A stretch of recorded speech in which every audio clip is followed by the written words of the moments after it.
నమస్తేస్తు మహామాయే శ్రీపీఠే సురపూజితే శంఖచక్రగదాహస్తే మహాలక్ష్మీ నమోస్తుతే. అందరికీ నమస్కారం. సుజాత వంటలకు స్వాగతం. ఈరోజు మనం చేయబోయే వంట అమృత ఫలముని. దీనికి కావాల్సిన పదార్థాలు: తడిపిండి బియ్యం రాత్రి నానేసినాము, ఒక బియ్యంకి 6 నీళ్ళు. ఇది మిక్సీకి వేసుకునే దానికి మిరపకాయలు, తగినంత ఉప్పు, చింతపండు. ఇది ఫ్రై చేసుకుంటాం.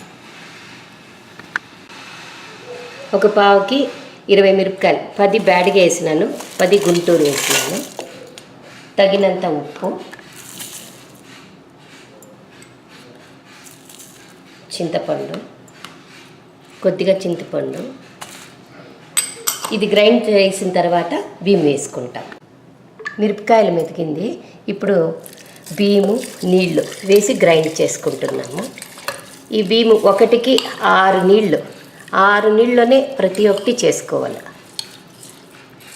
ఆయిల్, ఇప్పుడు ఆవాలు వేస్తాను, కొద్దిగా ఇంగువ,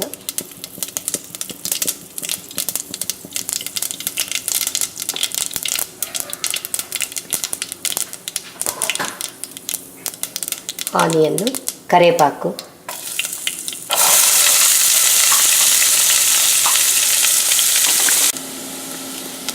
ఆనియన్ అయ్యింది.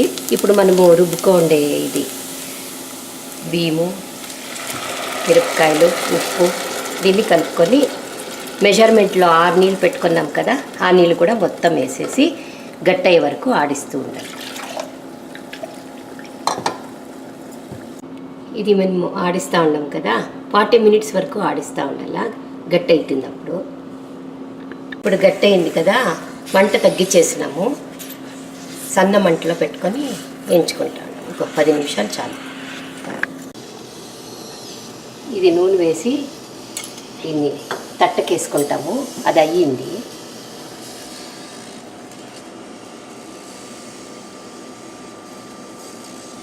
ఇది ఇట్లంటే అతుక్కోకూడదు, అప్పుడు అయ్యింది ఇది.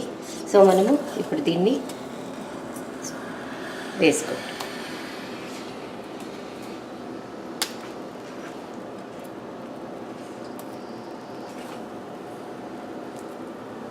దీన్ని వేడిగా ఇలా నీళ్ళు అనుకొని తట్టుకొని స్టవ్.